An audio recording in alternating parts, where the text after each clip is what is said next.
Hello, hello, hello, ladies and gentlemen. Welcome to another edition of Faith Unaltered Open Mic Night, where we get together and hear your questions and hear what topics you want to discuss and discuss our own. So we're here, and I'm here with my co-host Josh Davidson tonight. What's up, Josh? How's your week, man?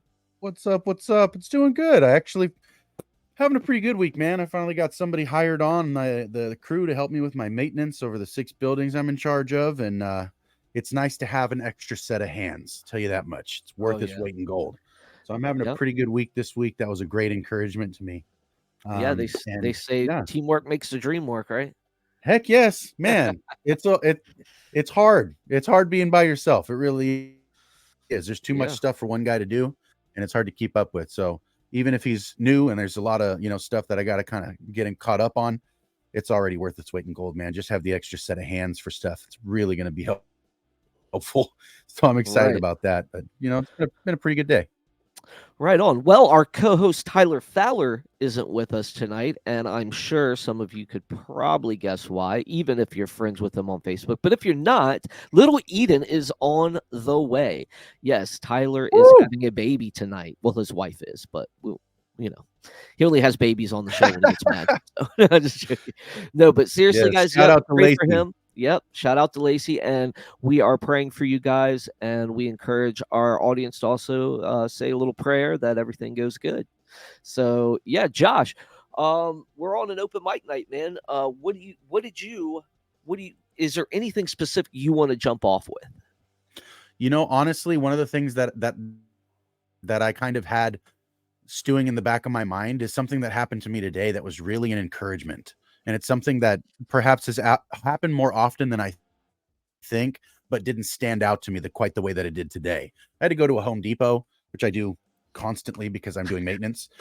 And the first Home Depot that I went to had most everything that I needed, but not everything. So I literally had to drive a couple towns over to the next Home Depot to find the stuff that I needed because it wasn't at the first Home Depot that I went to. And so despite my frustration of having to leave one store and go to the exact same store somewhere else to find stuff, when I got to that second Home Depot and I pulled in the parking lot, I got out of my van and I was walking toward the door and I was approached by a lady who said, "Excuse me, sir." I turned around and I'm like, "Hi, what's going on?" She's like, "My name is so and so, and I'm with this organization. Are you interested in helping women who are in recovery?" And I looked her in the face, was like, "You have no idea. Let me tell you, I'm actually the maintenance person for one of the largest homeless shelters in Northern California, and it's a Christian-based program. We're on the same team." And we like hit it off immediately, started trading some testimonies, and she was a super, super great encouragement. And so it was one of those times where one of those big interruptions and what seemed like a stupid inconvenience ended up being something that was really able to bring me out of that funk and kind of encourage me anyway. And so I got to meet, extended family in the kingdom today, just kind of through happenstance, if you want to call it that. And it was cool because she actually had a lot of connections with me personally, even though we had never met each other. She had heard of the church that I frequently go to, or well, not frequently. I go to once every February or a Northern California meeting for all of the prison ministry leaders in Northern California get together and have a meeting and talk about all their successes and the red tape that they're facing and warning each other about the different county laws and overcoming COVID regulations and all that. And so the worship team at my church, which I'm a part of, provides worship for their conference when they do those meetings. And so I have the privilege of being in the room for much of that going on. A lot of those guys own, let's say, what's called recovery houses. Ultimately, it's kind of a house that's devoted to people who are trying to get clean and sober, who can get off the street and go live there, and everything they do is based biblically, right? And so they live in these houses, they constantly have Bible studies. And the woman that I met, it was 3.5 years clean and sober, and had just gotten her kids back, and they were all living together. And it was just like, I know how big of a deal that is, because I know that process is just stupidly hard. And so that, like, it was just this, I got to celebrate somebody else's victory today. And it's fresh on my mind that if we're looking for it, life is its own reward a lot of the time if we're just willing to pay attention to what's happening and what it is that God's putting in front of our faces. What an opportunity, man. It was amazing. So everybody, what is your testimony about something like that? Have you experienced what Josh has? I know I have, and I was actually in a booth at my job, and we get a lot of traffic going off. Hey, we just got somebody in the queue. Hold on. Hey, Chris, how you Oh, doing? hey. Be with you in a second, buddy. Yeah, Hold on yeah, one sec. sure, man. Um, I got a yeah, whole different subject. no, that's fine. Go That's ahead. fine. So I was actually in my booth, and a lady approached it, wondering where the DMV was. And we give directions all the time. It's just something that's pretty cool that we're able to do and interact with the public. And Right. I got out, and she noticed that at this time we wore ties, right? And my tie clip had a cross on it. And she's Hmm. like, "Are you a Christian?" And I was like, "Yeah." And she's like, "Oh, that's so awesome." And she's like, she was a slave. She was human trafficked. She was a slave in her country, in her native country. And her English wasn't that great, but she gave such a just wonderful testimony of how she escaped it and came to the US, and how she was able to raise her son in a land of freedom. And I thought that it was just so encouraging. And Wow. it makes you really realize that, even though we're close together as far as in this one globe, we could be worlds apart, you know? And her whole life experience was something totally different than what my life experience was. And she still found Christ, even through all the heartache and the pain and stuff like that. And for me, that was a great encouragement that day for me too. So I hear you. But hey, Chris, what's up, buddy? Not much. I just saw you had an open mic, and I've watched your show a few times, and I didn't, I just thought, might throw a topic out there and just see if it has any kind of interest to anyone. Because recently, I guess, I grew up in a Christian church for almost 40 years. Ever since I was 8 years old, I got baptized. And um, to be honest, a lot of the Bible was a mystery to me just because I feel like it was taught to me wrong. I was surrounded by a lot of this doctrine where, you're throwing Daniel's 70th week into the future and you're saying it's about an antichrist. And I feel like I just started realizing maybe the past 3 years how damaging this doctrine was and this teaching was. And a lot of people, it seems like it's accepted by mainstream Christianity. And it was a doctrine that no one really taught back in the Protestant Reformation. Almost no one accepted it. It didn't become popular until about the 1800s. And now every single church teaches it. That's the only thing you can hear about. And came across a Geneva Bible about 3 years ago, and on the bottom of it, it said that Jesus fulfilled the 70th week. And I was like, what? This is nothing like I heard. And I started reading it all over again, from top to bottom. I was like, what? If you read this from top to bottom, it does sound like it's a messianic prophecy. And this does seem to fit. And you go look up when the decree was given. I'm like, wow. So all this kind of fits, 490 years from this decree to 34 AD, and then the 7 weeks, 27 AD to 34 AD. People think Jesus got crucified somewhere around then. Why not think that's the 70th week's about Jesus, and he gets crucified and he makes a covenant with many and he ends sacrifice and offering by his death on the cross? It makes sense to me, right?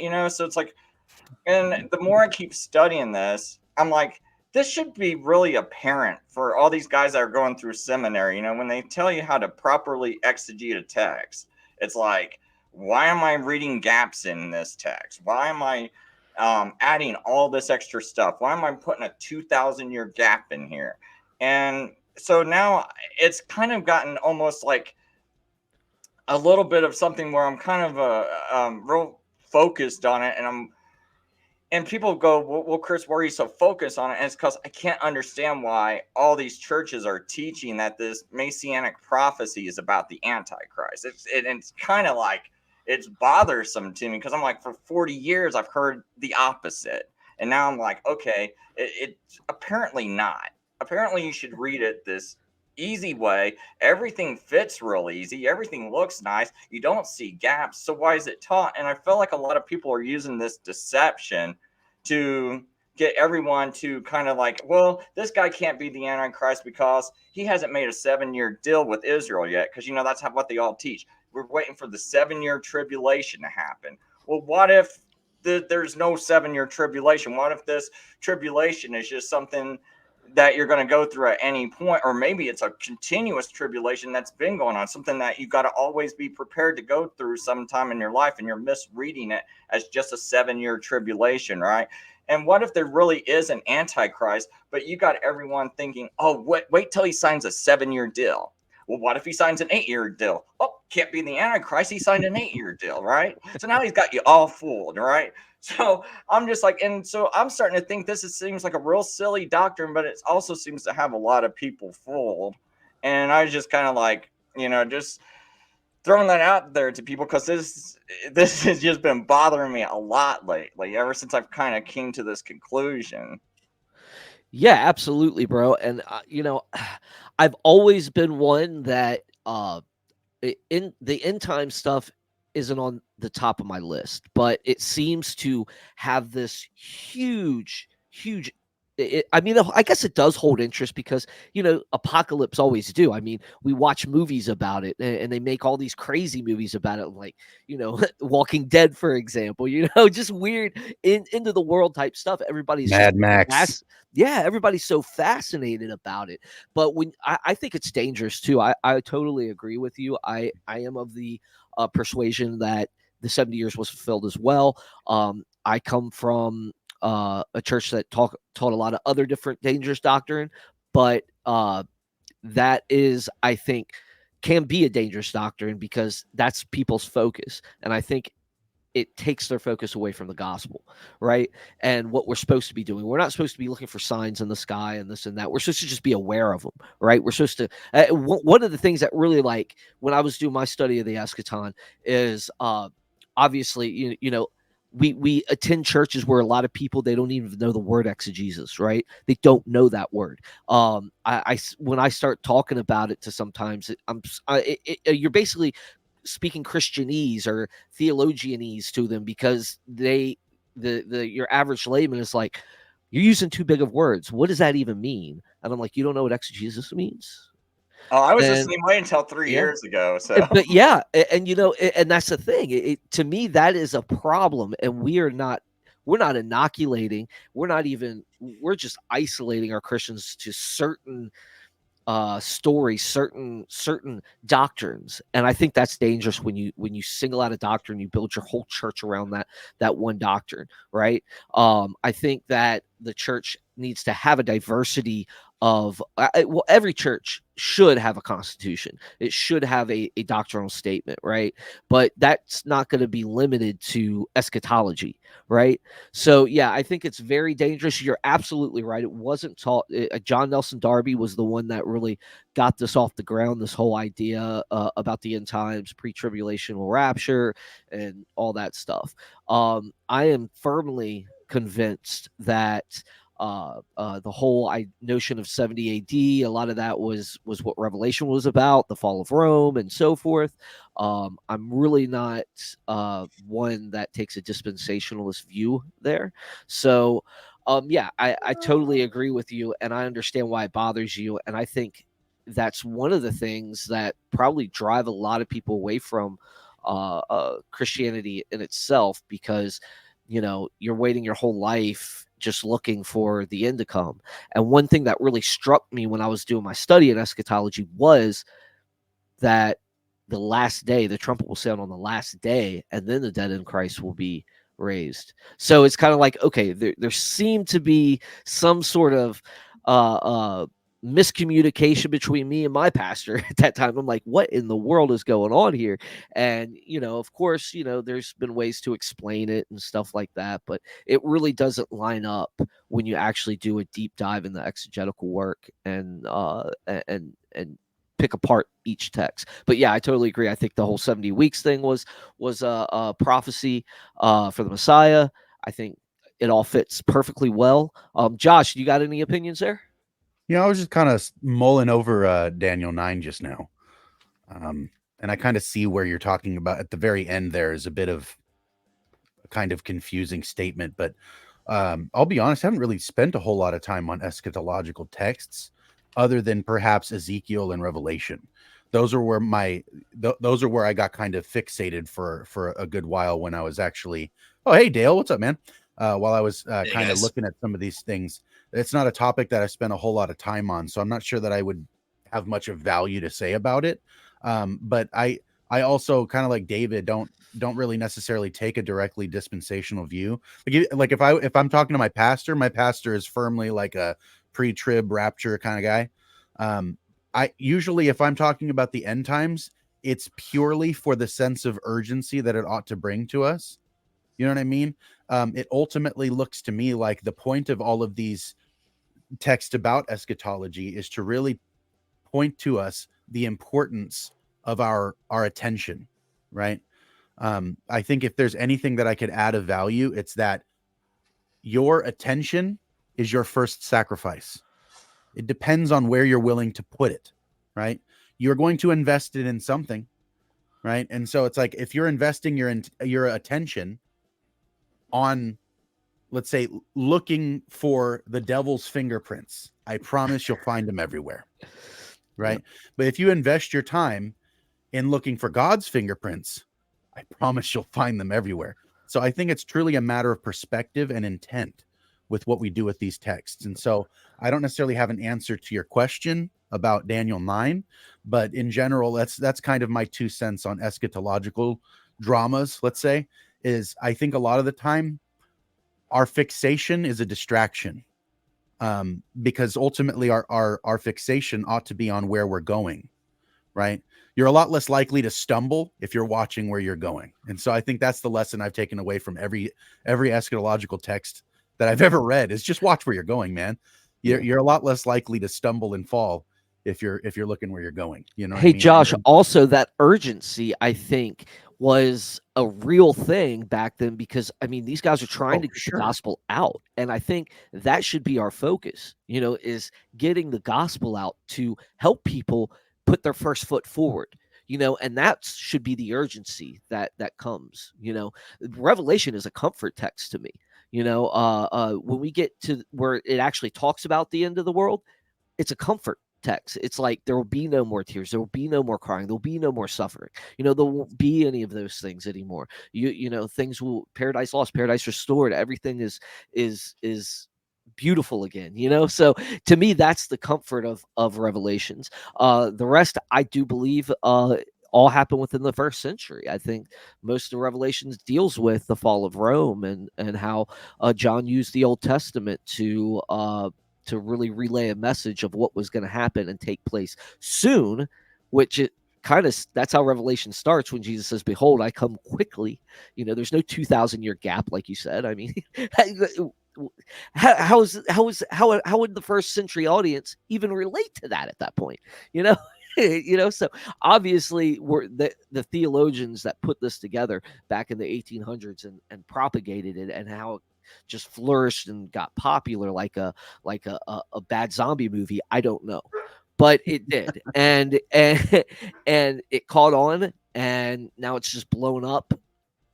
So yeah, Dale, how you doing, buddy? Welcome to the show.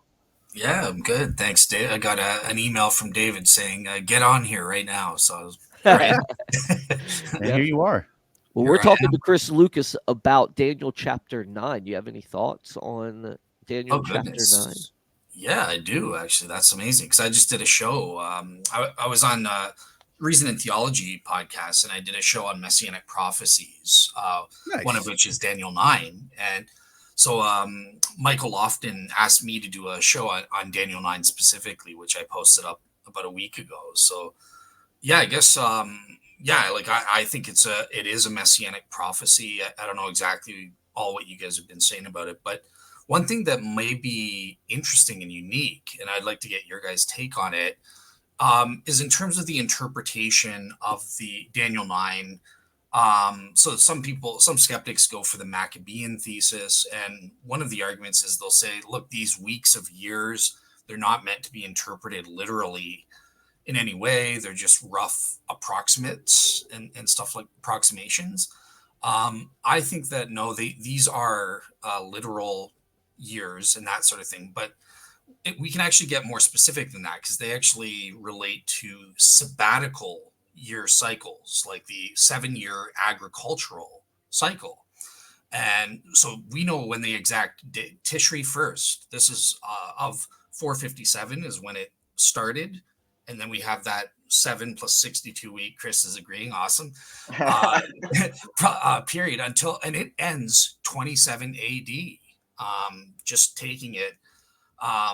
Another thing is, some Jews might say, well, look, there two messiahs being spoken of here, two anointed ones, because there's a 49-year period, and then there's that 62-year period. It doesn't just say 69 weeks and then the Messiah will come. But I take the traditional Christian view, and again, what is this 49 weeks then? And I think it's the year. It means 7 weeks. 49 sorry, years. I do that all the time. I just corrected you because I know later when I listen back, I'm like, No worries. Yeah, no, thank you so much. Yeah, exactly. The 7 weeks, which corresponds to the 49-year period. And with inclusive reckoning, well, that's the Jubilee, right? So I think that's what it's saying. It's not saying, oh, well, there's 49 years, then one Messiah will show up, who that is, who knows, and then another 434 years, then you'll get another Messiah. That's a wrong interpretation. So, yeah. Anything in particular about Daniel 9 that you wanted me to say, David? Or I guess we could talk about the sabbatical year cycle thing. That's a interesting take. No, I was going to give it to Chris to see if he had any follow up, anything else he wanted talk Well, about? I do have just a couple of just tiny points. I mean, we can go to the sabbatical cycle, but one thing too that's kind of concerned me about this prophecy is when people say it's about the Antichrist and a 7-year tribulation. I feel like a lot of people will think like they got this dead set view that, hey, because when I was trying to run for office the past maybe 8 years, and every time I try to run, it's like almost like people were disinterested. And it got really bad in 2020 and 2022 because people are like, well, this is the end, because the whole world got shut down and everything, and we know this is the end. And it's like I'm like, but it might only be looking like everything's really bad because the Christians are kind of pulling themselves out of politics, pulling themselves away and saying, oh, everything's got to be bad. I'm like, dude, I'm trying to like run with what little extra free time I got because I work 70 hours a week. I got 2 kids. I'm trying to, do a little bit of ministry. And on top of that, trying to run for office. And it's like, and I'm starting to lose my mind because I'm like, these people are fighting me. And I'm like, there, we can really do something if we just get the right people in office. Like we can change things. Like this doesn't keep having to go this course, but so many people are fighting me, and they're like, nah, don't bother with it. Don't even bother getting involved. Everything's fixed, and it's like, and everything's supposed to get bad anyway. And it's just like this like defeatist attitude that everything's got to get bad. Daniel's prophecy's got to come true, and it's like. And that's another problem I have with it. And then you got all these people that are like, buy my sim, like, those, like, if you ever hear futures teach this stuff, and I had one of them on my show recently, they're jumping all over the scripture. And if you're a new person trying to figure this out, you're like, man, and they're like, well, buy my book for $30. Well, okay, and I've been in that spot where okay, it's kind of confusing. I want to learn this all by your stuff, but then you start realizing that these people are just messing you around, man. They don't even know what they're talking. Like they're not even doing proper exegesis. Like they're not reading this from top to bottom and coming to these conclusions. They start with that last verse, and then they pull everything they can. Here, I'll cut part of Daniel 8. I'll take a little bit of Daniel 11. And it's like, and it's so confusing to you when you're a new believer and they're hopping around like this, and you're like, well, this guy's the head of the church and he's teaching it like this, and all these people are listening to him. I'm just a new believer that's trying to learn, and you go into this church and it's for like 8 years, 10 years, you're all confused, Yeah. So, and then the last problem I have with all this, and then we can, if he wants to talk about the sabbatical cycles, which is important too, is that I think we should be using these Bible prophecies not to have our pet little end time stories, but instead, to be like, oh, look how it's a fulfilled prophecy, and use fulfilled prophecy to show that this is a divine book by God, and that look, there's actual real prophecy that came true in Daniel 8, that came true in Daniel 11, that came true in Daniel 9, and look at how these time periods are so precise, like especially like when you take Daniel 9, you start from 457 BC from that decree by Artaxerxes in the 7th year, and you stop at like 27 AD, and you're like, wow, you can make a pretty good argument. Jesus's ministry started right around there. And if you want to say the dates a year or two off, if you want to argue that, it still started right around there. And no one thinks Jesus got crucified after 34 AD. So you got that 7-year period, and you got that prophecy that specifically says sometime within that 7-year period.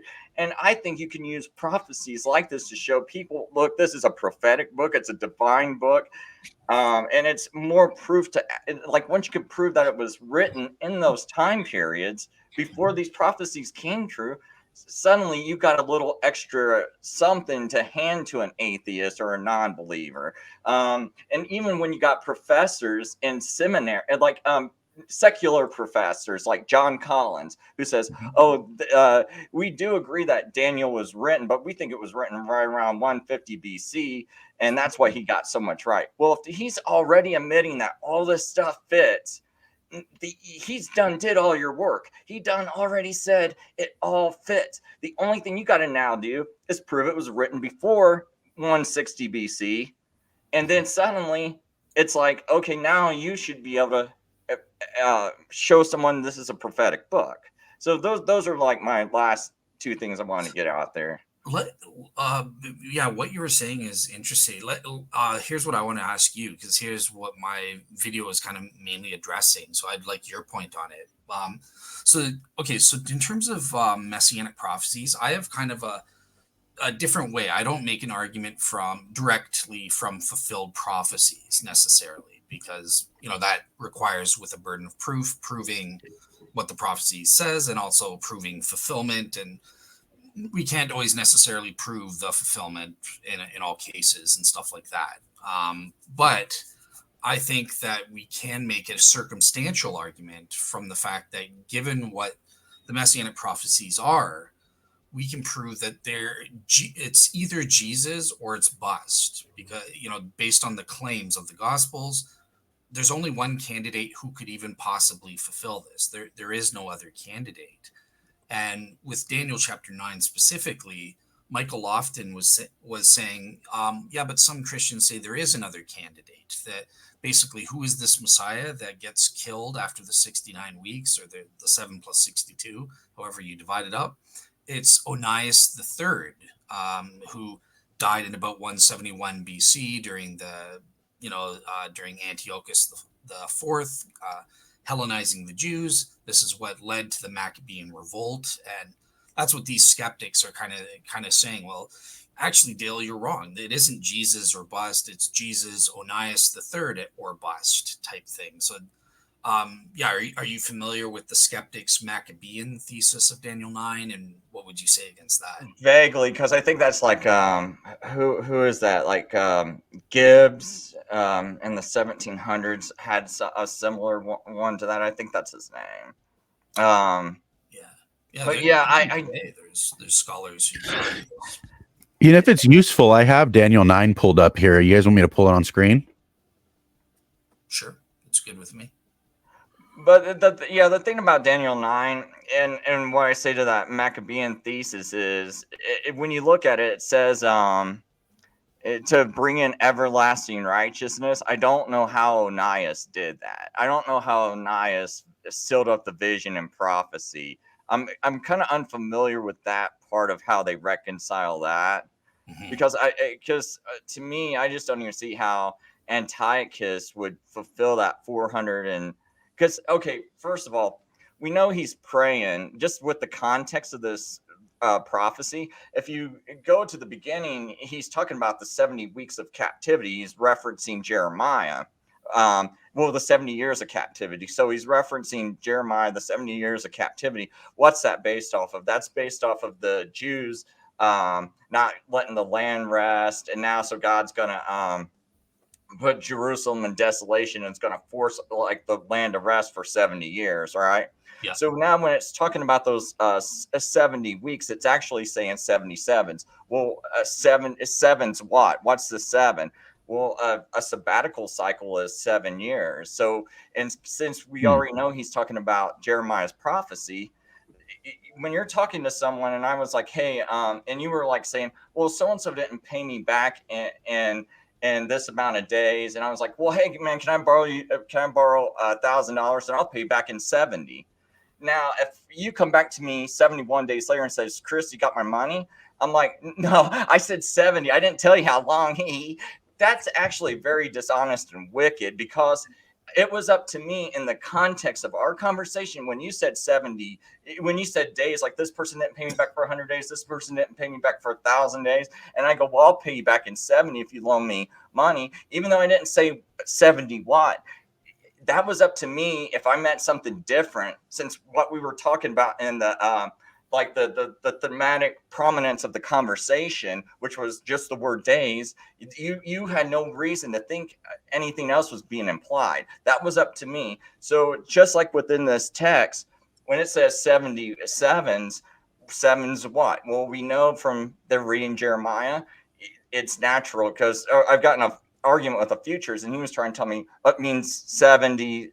These sevens are 360-day periods, and then goes to Revelation, says you need revelation to know this. I'm like, well, that's a little dishonest. God should have told us, because the prophecy starts in 450, whatever you want to say, 400 BC, somewhere in there, right? We say 457, but they'll say like 444.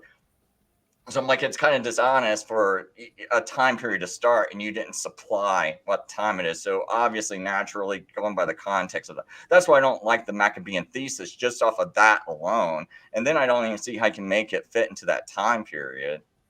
Exactly. Yeah, it's that's a great point. Okay, actually, before I give my take, yeah, what about Josh and David? Are you guys familiar with Daniel 9 and like the skeptics Maccabean thesis? Like, how do you guys respond to that if you know about it? Well, I haven't gone through it in a long time, but I'm of the similar mind of you guys. Everything you're saying, it's reminds me of a lot of the arguments I made previously. I don't see uh, uh, the benefit of like what Chris was saying, that these things is kind of deceptive if it's you know uh, not acted on in the proper time. So it totally blows the context away to me if that's the case. But that's pretty much all I got for that. I'm enjoying hearing you guys go after it. So Cool. And Josh, anything from you or? Well, I was actually appreciating Chris's point earlier about if you flip the expectation and how it kind of breeds a sort of spiritual apathy. And like I was saying earlier, before you hopped on, or as you were hopping on, Dale, that I think that eschatological texts themselves, the intention for such a thing in general is to push our attention toward the future, but not in a way that's going to make us a ball of anxiety, or an immobilized kind of apathetic group of people who are just sort of waiting for it to happen. Like, it's supposed to spur us into action. It's supposed to give us this sense of urgency, right? And so if you don't have a sense of urgency, and you're kind of looking at the world like, well, it's supposed to get awful, so I guess it's just going bad because, well, it's all according to plan, like things are awful. It's like, our inaction is definitely costly. I'm not saying that, because I'm not somebody that's heavily involved in anything like politics anymore. Like, I got kind of out of things like that, and I try not to spend too much time on it because it's very consuming, right? But at the same time, our apathy is just genuinely costly. It really is. So I think that it's a lot of this comes back to, like I said before, that the intent of a text that has our attention pointed toward the future is, I think, supposed to be pointing out to us fundamentally also how costly our attention is, right? Like I said, oh, our attention is our first sacrifice. We need to be aiming in the right direction. You know what I mean? And so I think that these warnings and these prophetic texts are actually there specifically for that purpose. It's to get our attention oriented toward the right things. You know what I mean? You're not supposed to be looking at Revelation as, okay, how do I stack warning signs to look for the Antichrist? Christ right. said, no, you should be alert because I'm coming. Yeah. And what something you said earlier, Chris, too, is people just waiting for uh things to happen and not getting involved because it's supposed to get bad anyway. I mean, some of the greatest evils that are committed in this world are they are derived from the indifference of good people, right? I mean, if we're not getting in there to affect change, and like Josh is saying, I mean, it should spur us to action in many different avenues of our life. Spreading the gospel, presenting our ethic to the world, ethic that will better the lives of individuals. All those things Hello. should uh, spur us forward to do things. Welcome, Jordan. How you doing, man? Hey, I'm doing well. Sorry, let me get the lighting check. All right. Well, while we So, wait for you, brother, Dale, go yeah, for it, man. I just wanted to give my take about that Maccabean thing, and then I'll finish on that. But yeah, so my take, I agree a lot with what Chris was saying. Look, in terms of the timing, it doesn't work out. Even if I grant there are some skeptics who will say that the start of the 490 years is 605 BC when Jeremiah received his prophecy. So that doesn't work out. But let me just grant that for the sake of argument. And then if you take away the 483 years, which is the 69 weeks period, you arrive at 122 BC. This is about 4 decades after the Maccabean revolt. It just the times don't match up at all. So that's a criticism, is that the Maccabean thesis has to say that the 70 weeks just correspond to nothing. They're just metaphorical, approximations, and somebody did the math wrong. Secondly, trying to say that Onias is the Messiah that's spoken of in this prophecy just doesn't work at all, because when we look at the things that he had to do, number one, he had to put an end to sacrifice and iniquity. He had to anoint the temple, the most holy, and these are tasks that could only be done in Jerusalem in the temple by the high priest, by the anointed one. And Onias wasn't even living in Jerusalem at the time. He died in exile in 171 BC, about 3 years before Antiochus even desecrated the temple. With some scholars think the abomination is a inscription dedicating the temple to Zeus, is what they put in the temple to cause the Maccabean revolt. Really? Yeah. So it's that Onias died before that even took place. So, but there's that second argument, Dale, too, which is used by a lot of people, is the blood of the Sanhedrin during Jesus's time that was spilled on the altar. That's another one that a lot of people talk about as a counter to that. So I think the evidence, the evidence far outweighs. I think your position's 100% correct. At least from where I'm sitting and what I've studied. What do you mean the blood of the Sanhedrin in Jesus? Okay, so historically, when Rome entered into Judea and stuff, this is close to around the time of Christ. That was 63 BC with Pompey, yeah. right? No, I'm not. No, not the first conqueror, but I can't remember. I have to go look it up again. But there's an argument out there that is talking about that the fulfillment being when the Romans slaughtered the priests and threw their blood on the altar, and that was supposedly an abomination of desolation. So, I'd have to look it up and show it to you. But that certainly would be an abomination. Yeah. Yep. But so I don't, Dale, you want to finish up, and then we'll introduce Jordan and have him present his topic.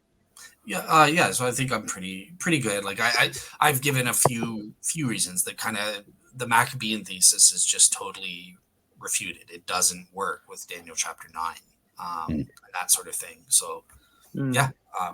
I think isn't that who Sam Storm goes by to the Maccabean? I think that's his name. Dr. Sam Storm. I'm not sure what Sam believes. I know he is a amillennial, so I'm not sure if he would go for that or not. But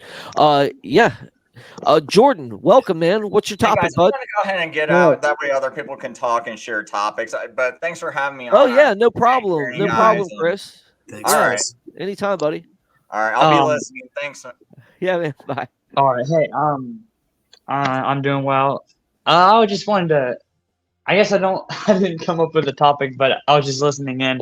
I just wanted to mention that I think when looking at prophecy, I think it's important, as Dale was saying, like how there's not always like a exact fulfillment, because there sometimes there are like double fulfillment prophecies in scripture. For example, like Isaiah 9, when it talks about the maiden or the virgin will give birth to a son, it's talking about Isaiah's son, and then is talking about Jesus. So Jews will, like unbelieving Jews will say, oh well, this is talking about Isaiah's son in the next few chapters, and yeah, that's true, but it's also talking about Jesus as a double fulfilling prophecy.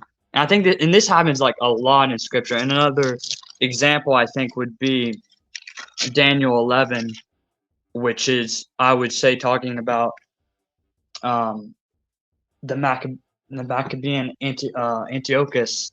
But then I think it also has a double fulfillment prophecy for the future for the Antichrist.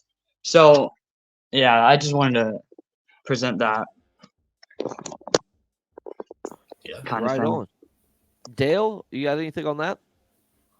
Yeah, I think it's a good point. Yeah, when you are making, so there are certain prophetic devices that you have to take into account if you're making an argument from direct prophecy. So, for example, God can use double fulfillment and that sort of thing. So that's a valid prophetic interpretational device that God apparently uses. But understanding it from a skeptic point of view, obviously arguing double fulfillment doesn't look as cool or doesn't look as convincing, because it's kind of like, well, you can apply it to almost anything kind of thing, right? And you're applying it to multiple, there's also things like prophetic telescoping and that sort of thing. There are these various devices that can kind of make it hard. Or, for example, like Well, Dale, what do you mean by telescoping? What does that mean? So telescope. So, like, for example, the prophets would see, when they prophesied about the Messiah, they would see him coming on the immediate horizon of history. Like they would see all of the events that they're prophesying is happening. Like, okay, it's going to happen all at once, immediately, kind of thing.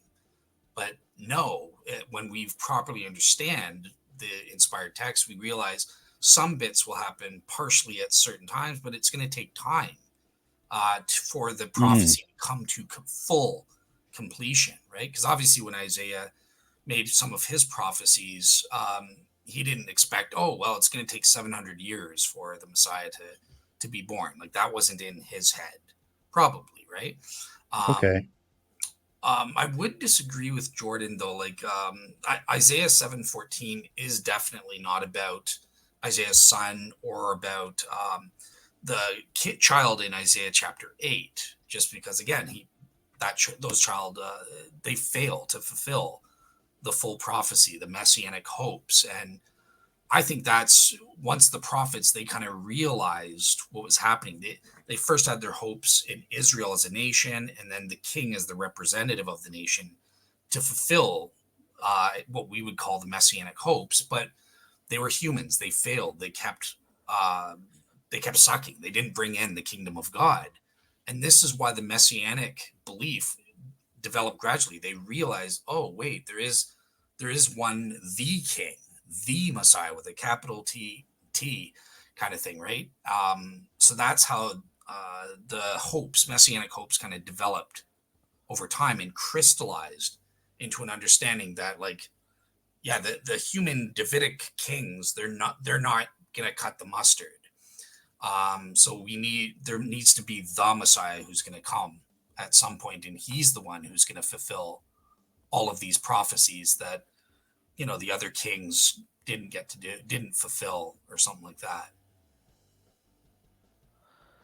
Right on, right on.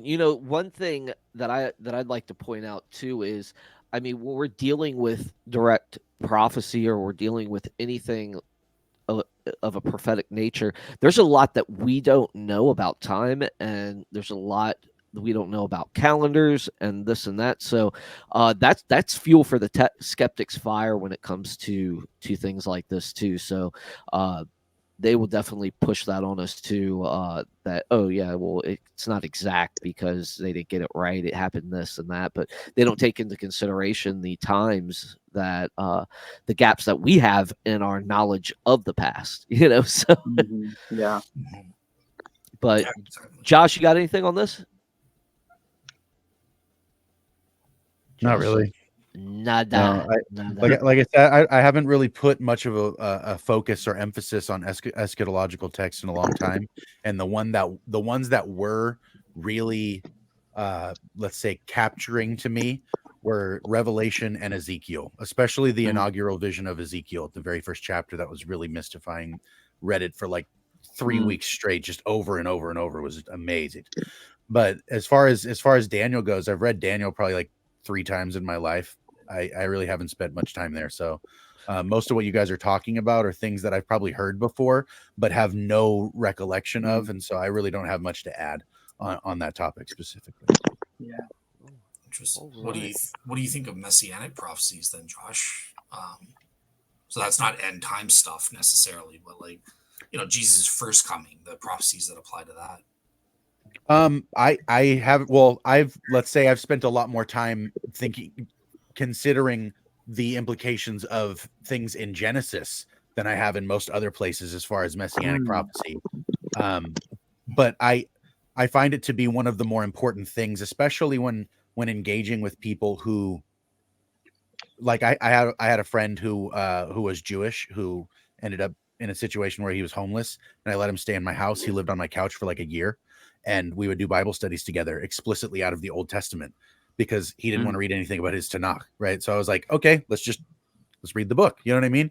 So we would go through, and it was a lot of the time focusing on Genesis, and that was something that was super, super helpful, because Genesis is just like, if you know New Testament theology, you can't read Genesis and be like, yeah, there's no Jesus here. Like, it's absurd. You know what I mean? Yeah. So I just had a field day for a little over a year, just repeatedly coming back to some of the same texts over and over and just considering them.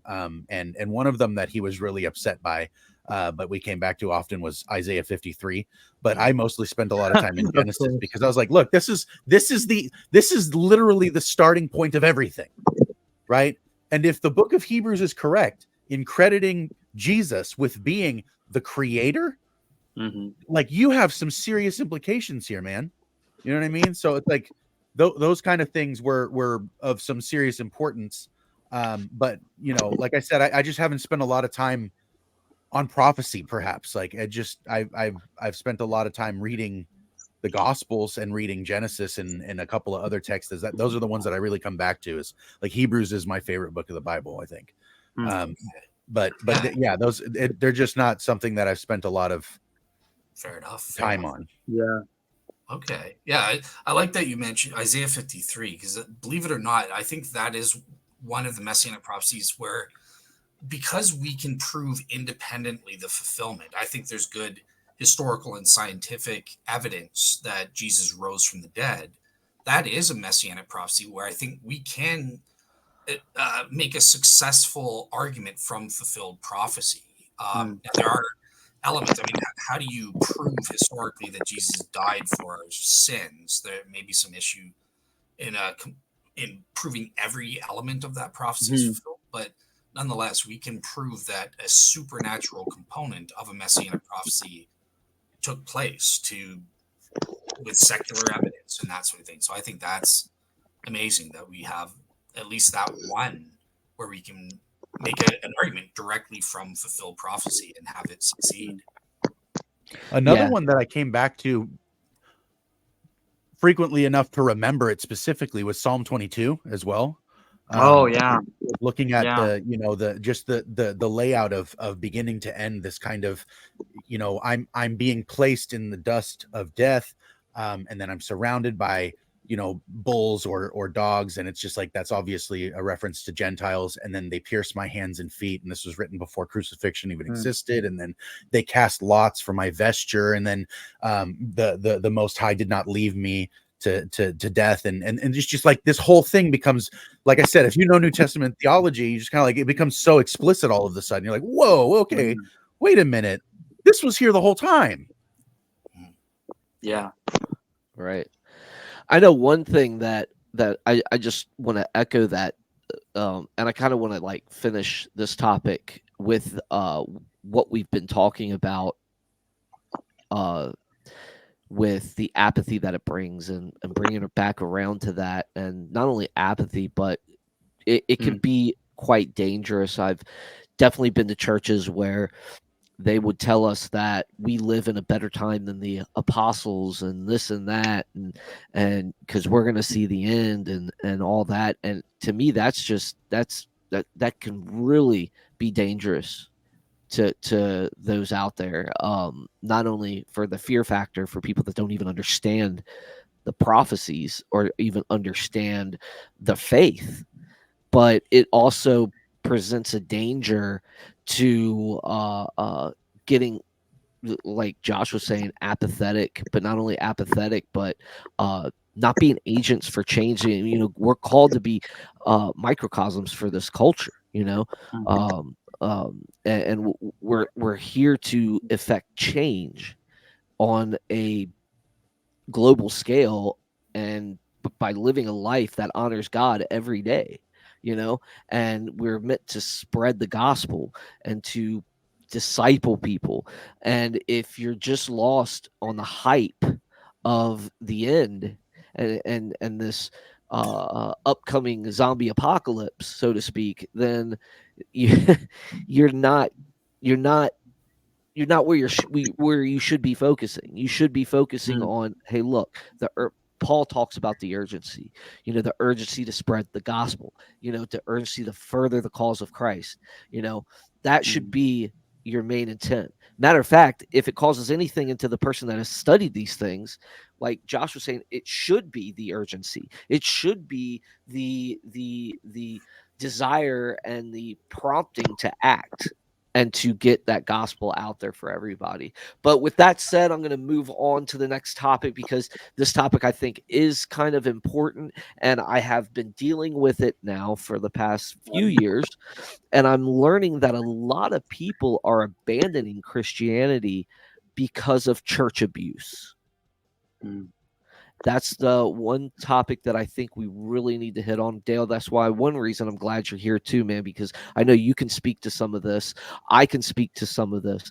And it is a big problem. It is a big problem in the church.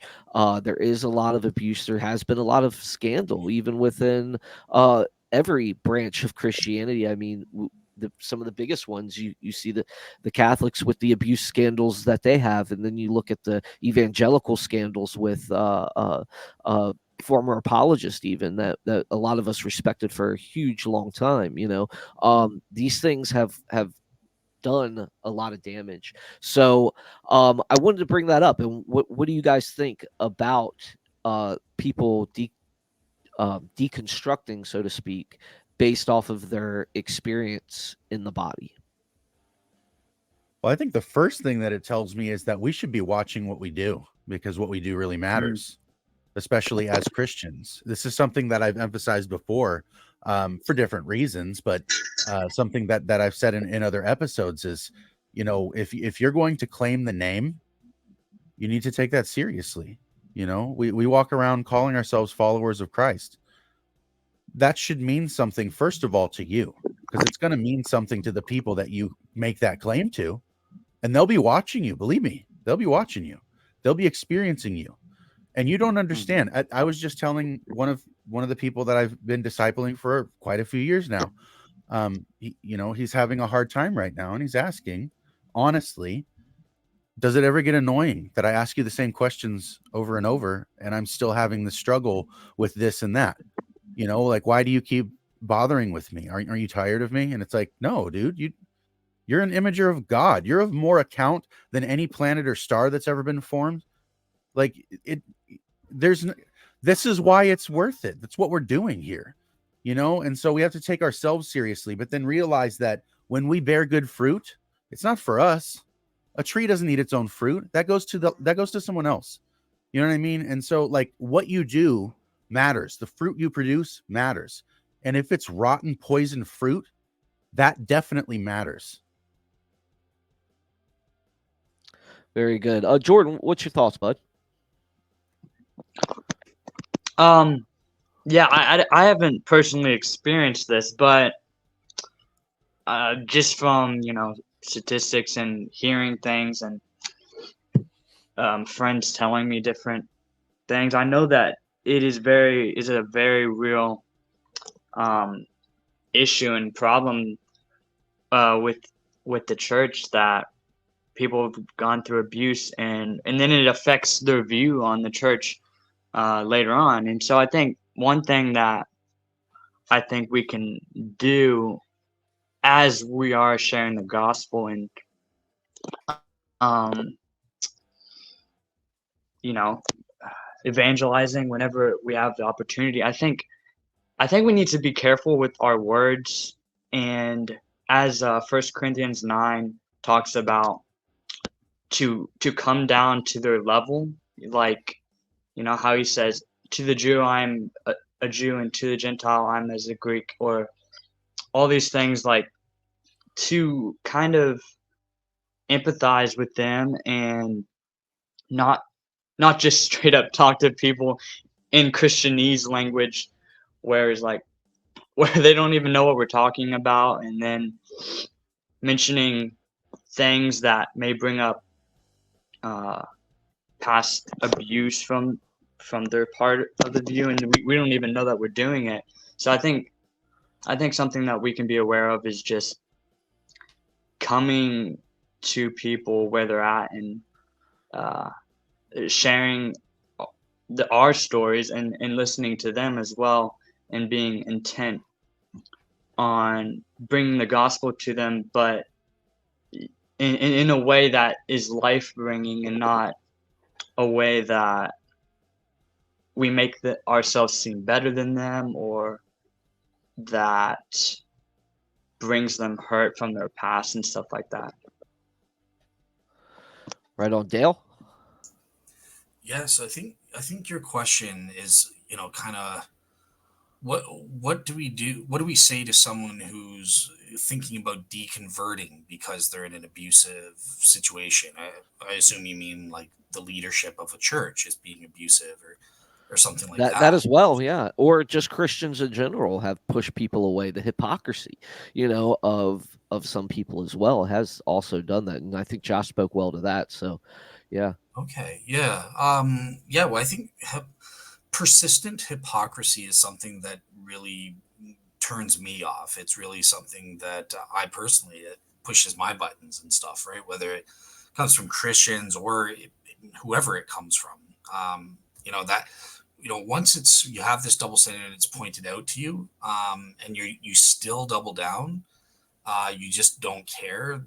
That really bugs me. So I can relate and understand and sympathize with people who are seeing that there are Christians who are hypocrites and that. And I guess the first thing I would want to say is for the person who's thinking of deconverting with that, number one, try to distinguish between hypocrites versus persistent hypocrites, because the Bible doesn't say that we're going to be perfect upon conversion. I'm not perfect. I still have struggles and that sort of thing myself from time to time. So we are going to, as Paul says, struggle against the flesh. But overall, look at our overall trends. Are we producing good fruit over time and getting better and better, or doing our absolute best without the Holy Spirit?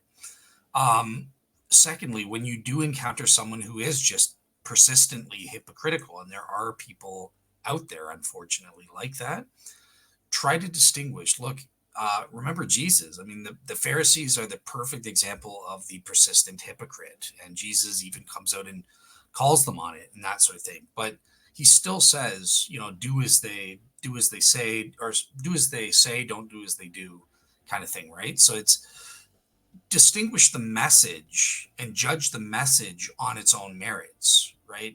Is the gospel message true or not?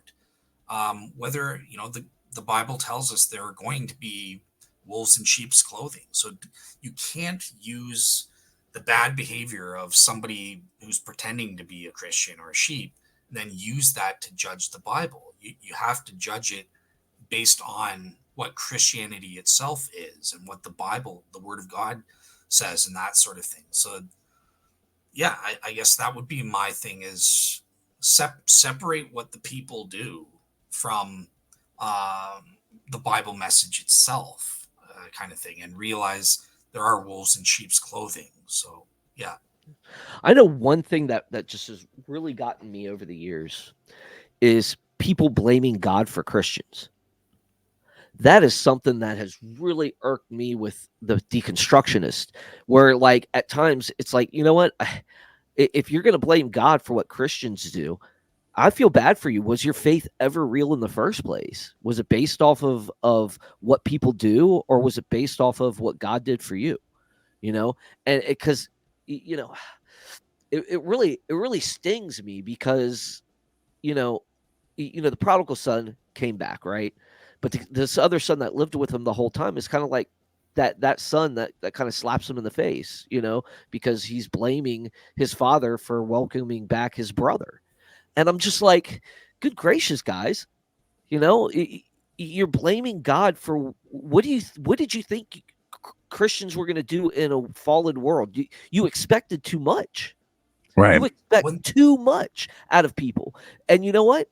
And Dale, what you're saying is resonating with me as well, because you can't judge Christianity just based off of Christians. You have to judge it based off of its own merits and what Jesus did. Jesus never said that every church is going to be perfect.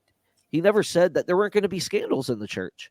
Matter of fact, he said it was going to be a hard road to travel. You know, it was going to be a Right. hard road to plow forward on. You know, it was going to be narrow. You know, it was going to be hard to get. To get through the eye of the needle. You know what I mean?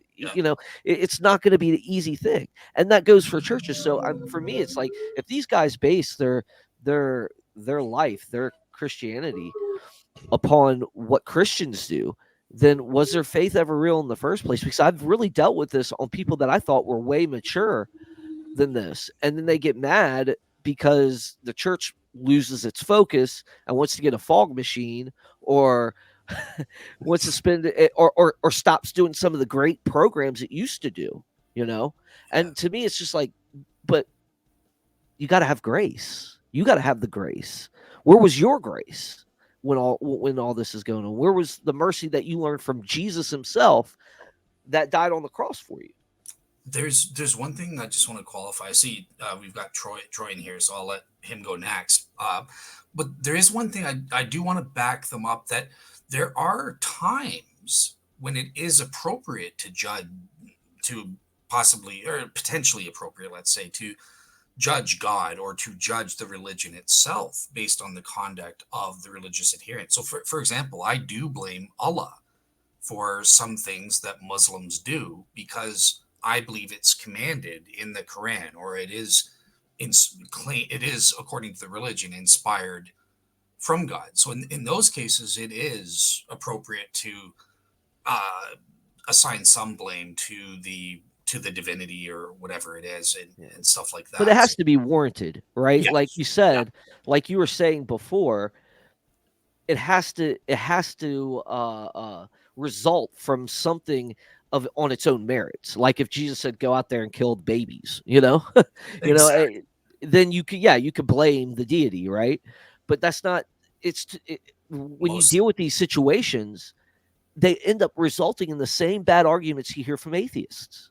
Exactly. Most of the time, there's just no. That's why I said you've got to differentiate. Is it the religion itself, or God himself that's morally blameworthy in some way, or are you just blaming God for the conduct of sinful people claiming to be Christians, which the Bible even warns us, like, look, there are going to be people out there. So if anything, that's just a proof that Christianity is true, if anything, because it's confirmed. So yeah, make sure you're warranted in judging before you, yeah.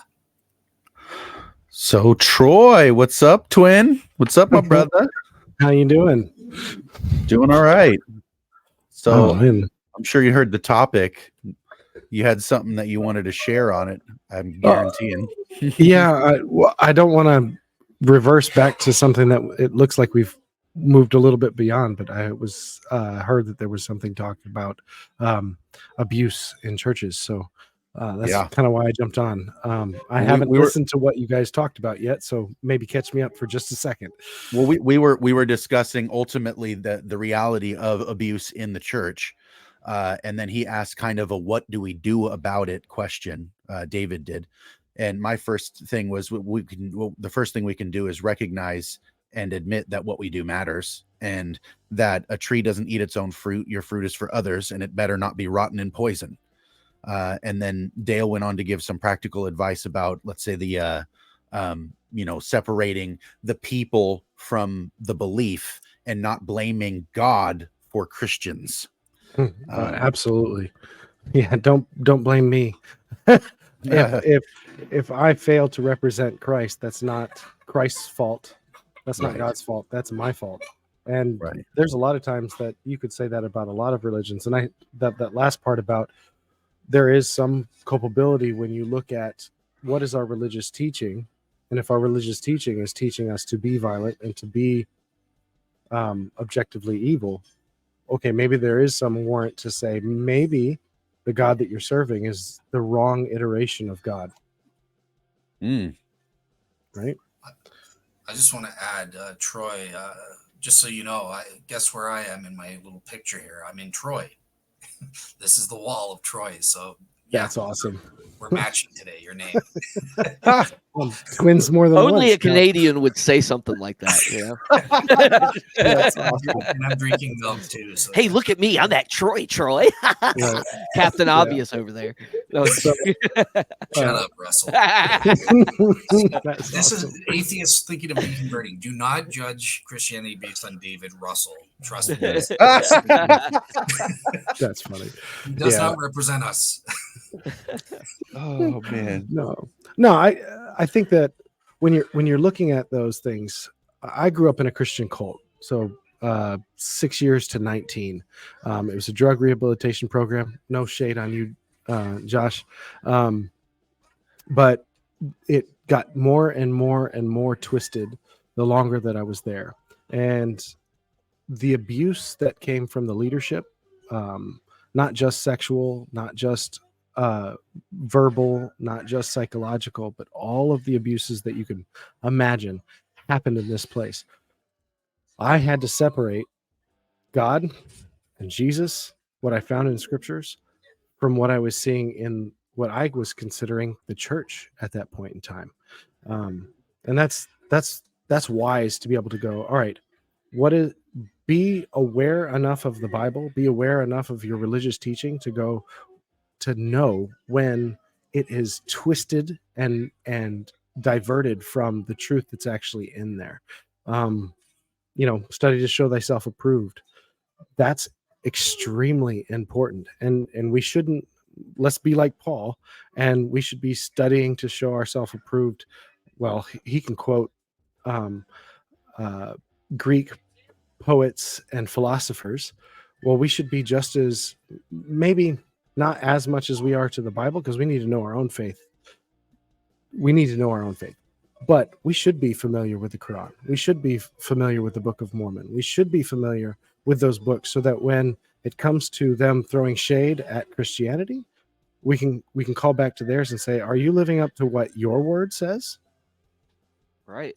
Absolutely, dude. And that, that's one thing, Troy, that I totally, I'm so on par with that, because that's what it took to get me out of the church I was in previously, that went from, a quasi Pentecostal to a Word of Faith movement, where the doctrines just, I don't want to say doctrines, just teachings and whatever they were putting out there, which it just wasn't Christianity at that point. It was more of an abuse of Christianity. We call it aping the Christian faith at the time, because it's really just way out there. It's not what Christ taught. So like, when you study to show yourself approved, you have to study the culture. We're Christians in a culture. We're supposed to be affecting change in a culture, not isolating ourselves from the culture. Go ahead, Troy. I want you to finish your point. So, well, that's part of it. Is if you have that well-grounded base of knowledge that you can draw from and go, all right, I have the wisdom that Proverbs provides, and I have the deeper and darker wisdom of Ecclesiastes, and I have the teachings of Christ in my mind, and I have the commentary from Paul and all of his letters to the various different situations and the cultural context that he's addressing, then it makes it a lot easier to go, oh, I'm seeing the twists in my own place, and being able to be humble enough to go, yeah, there's some brokenness in our perspective, brokenness in, let's see, in the culture of America, the way that the church has expressed itself, there's some brokenness there.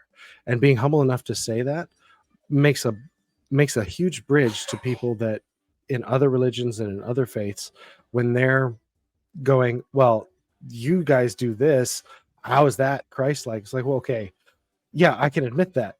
But can you admit that from your own? When, like, for instance, the Quran says, leave the Christians and the Jews alone. They're following they're following their God. So why is there persecution to Christians and Jews? When the Quran's actually calling it out that you leave them alone. Right. Yeah, no, absolutely. And the church in America, like, there's no doubt in my mind that it's bleeding, that it's hurt, that there's issues there. But Canada's got it way worse. I mean, no, I'm just joking. Sorry.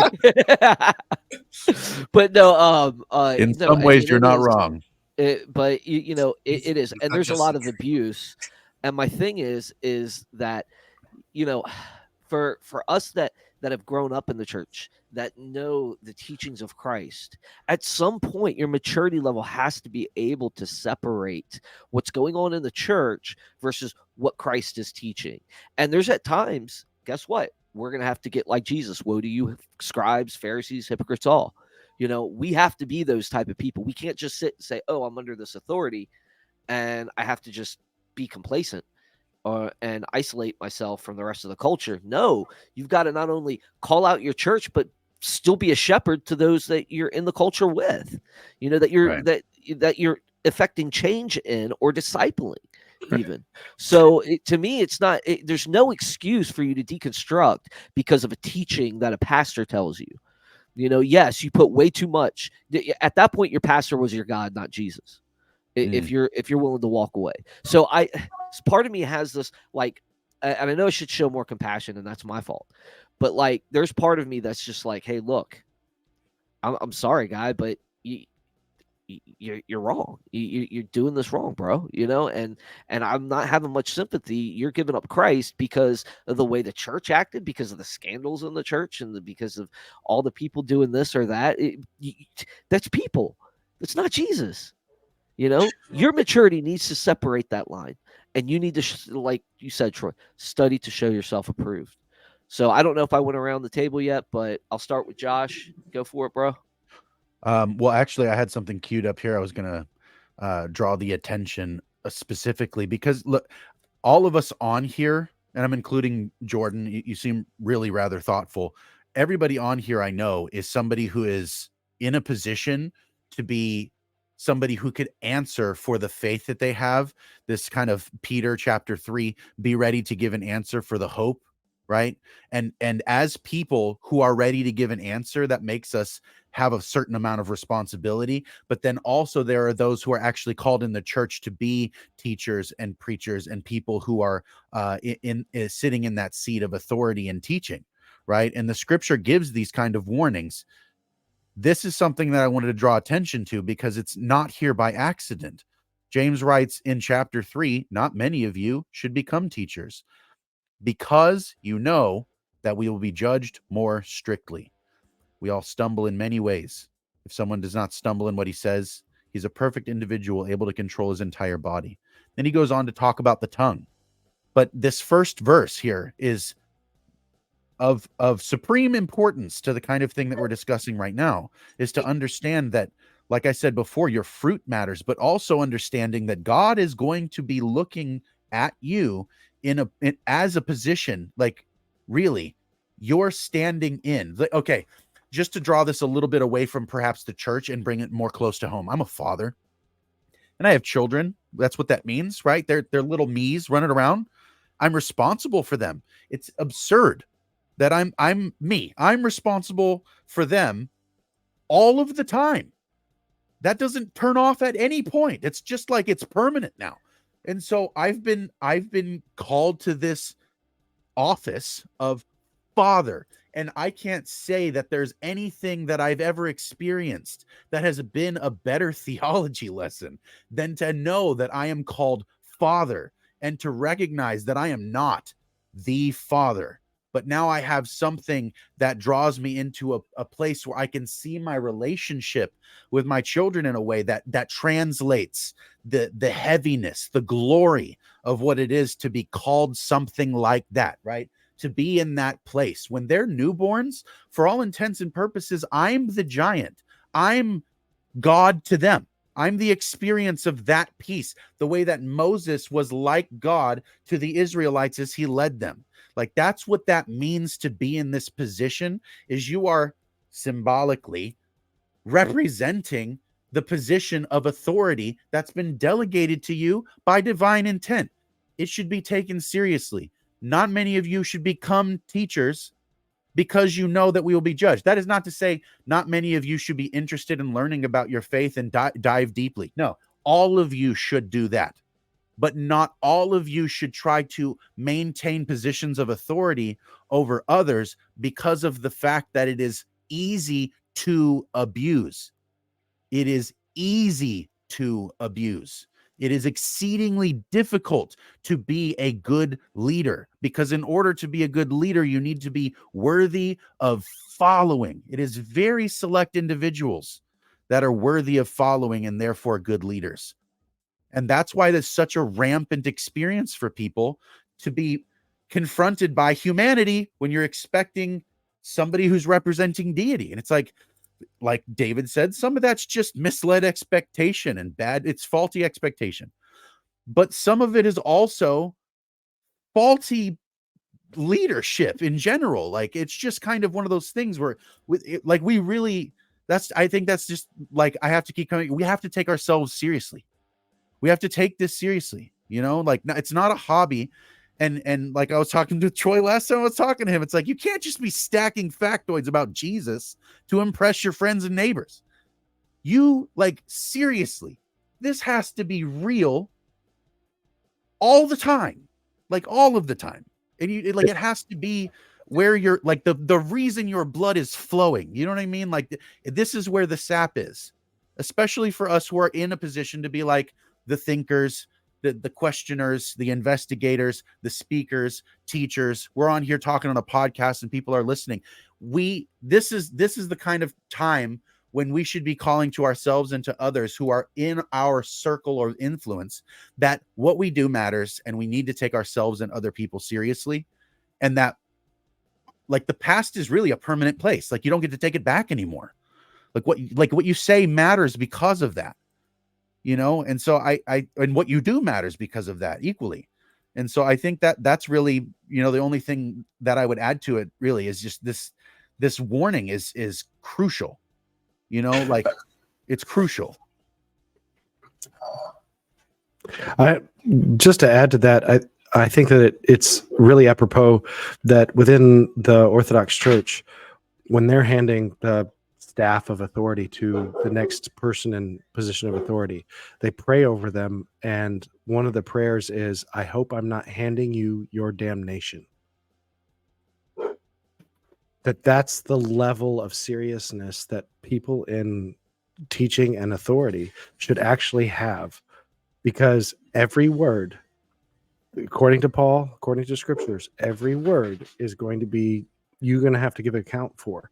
And so, within that context, that scripture in James is one of those things that, like, take that and make it a red flag. If the church or the place that you're in, say hi.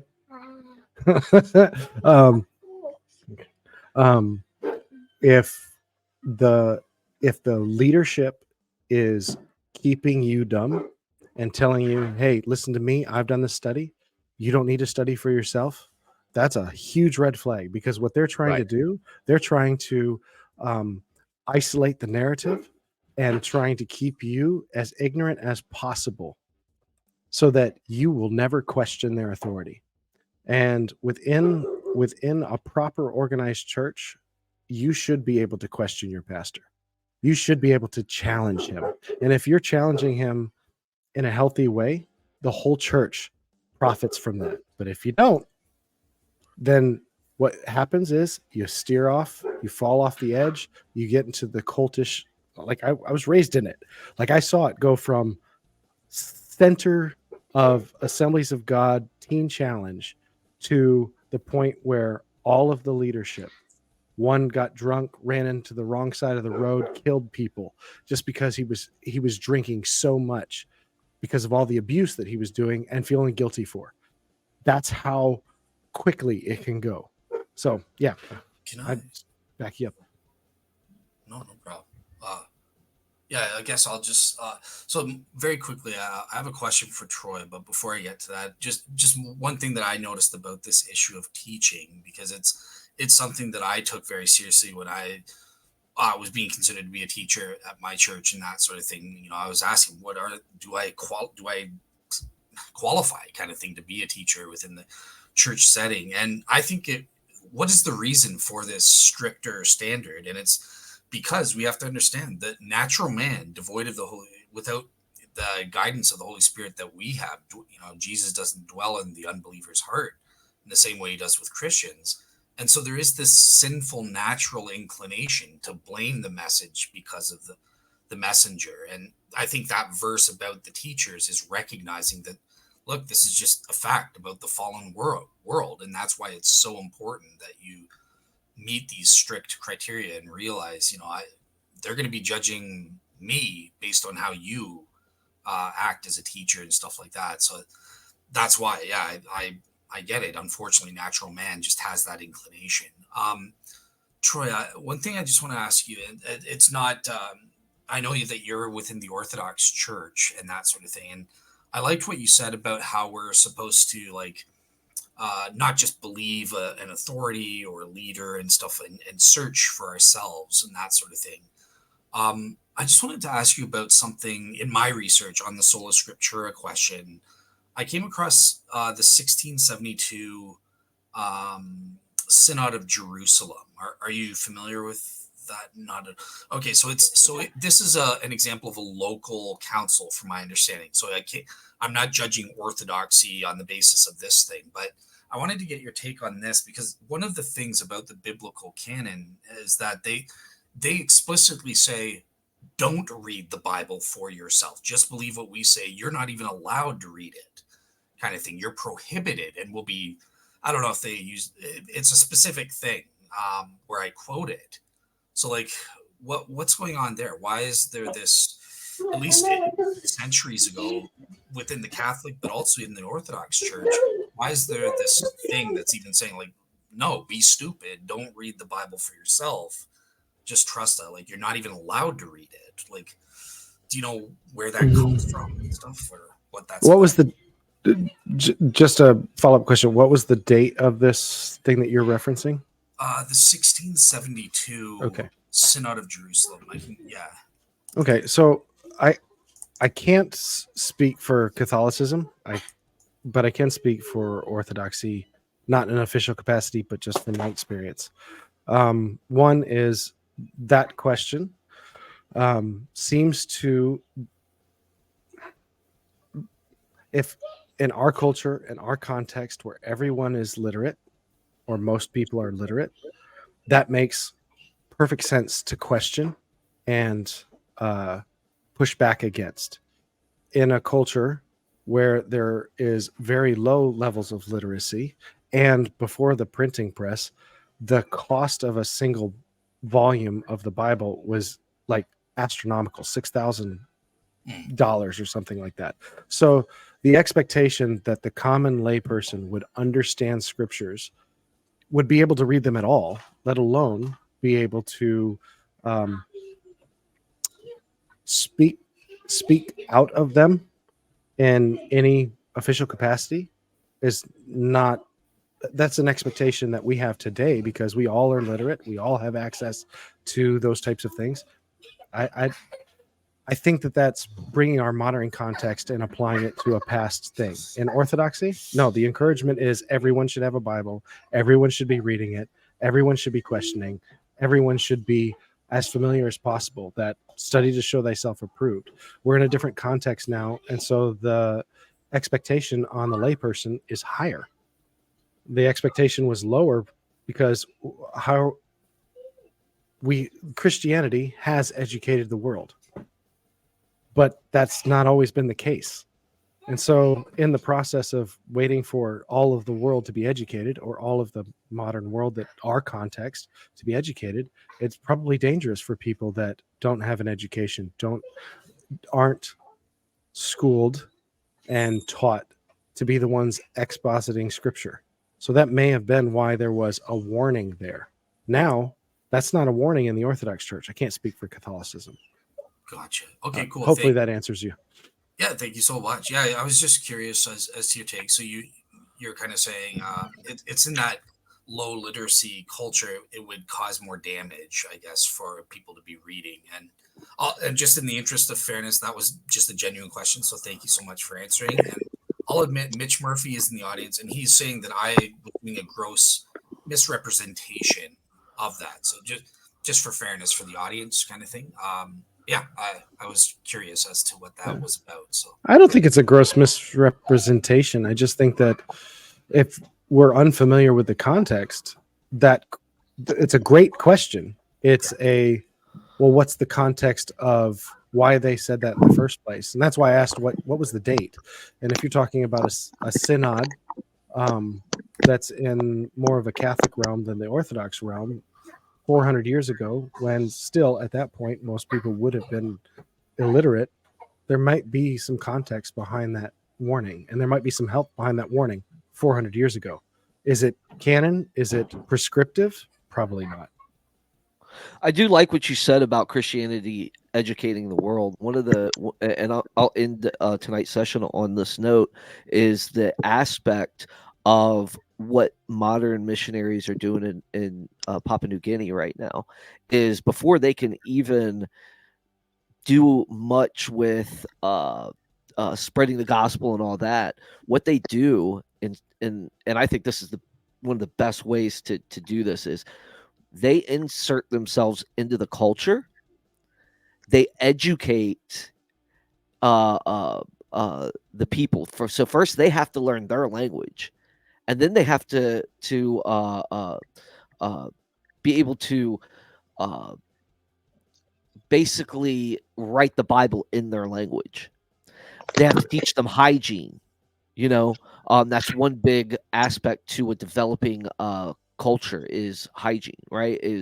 And they have to teach them literacy, but they have to go about it in a way to where they learn their culture. They have to supply their medical needs and get them hygienically sound, and then they can start inserting the preaching and stuff like that and start discipling. But they basically are working from like the bare knuckles of everything. And I think that's been the beauty of Christianity even throughout the ages, is that we have established the hospitals, we have established the educational centers and stuff like that. And I just think that's a beautiful thing. So a lot of that I do think is in there. We do see even some problems within America today where the biblical illiteracy is like way up there, right? And you can get these backyard, and Troy, you probably can speak to this too. And hey, hold on, before we speak to anything else, we have something really awesome just happened. So the baby. I don't wait. Make sure it's okay with Tyler first. Tyler. Hey, Tyler. Yeah. Would it be cool if I let the listeners know since we're live? I can't hear you. What?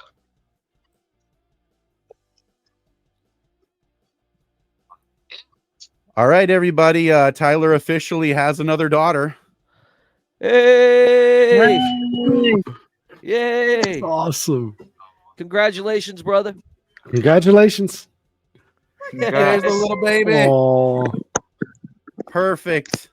perfect time. Perfect. Perfect. Man, perfect. What a way. We were about to close out, bro. This is wonderful. That's awesome. Awesome stuff. Awesome stuff. So Tyler was here tonight, sort of. Yeah, sort of. Can't pull it out. All right. I'm literally, Right on. Sorry. tears. Go on, guys. Yeah, so basically, that's we have this experience where when the scriptural literacy rate is totally bad and like grossly underdeveloped, we get backyard preachers, and I'm not saying anything against them because there's some probably really good ones, but the ones that don't know their Bible, that think they know their Bible, they could just plant a church anywhere and lead a whole congregation to the doorways of hell. You know what I mean? So it's very real. So I get that answer. I think the beauty of Christianity educating the world is something that I would love to in this podcast on. But I'll let it go around the table one more time. Josh, got any closing statements? Oh man, I'm so happy right now. My entire thought train has been derailed, and I'm ready to cry. So I have nothing to add except Tyler. Yeah. God bless you, bro. Man, Yep. And yes. yes, absolutely, brother. We are so happy for you, and your baby just made this whole open mic a blessing. So Dale, any closing thoughts, brother? Yeah, just say congratulations to you, Tyler, again. Great job. I know you'll be a great dad, just as you are with the other kids. But yeah, thanks for inviting me, David. It was a good show. I enjoyed talking about Daniel 9 and Messianic prophecies. That's always something I enjoy talking about. So yeah, that part was great, and dealing with abuse and stuff like that. So I hope I contributed something that was valuable or Well, if you weren't Absolutely. for Canada, then I would say yes. But because you're from Canada, no, I'm just joking. Just totally You know kidding. what? Me and Troy are going to team up against you.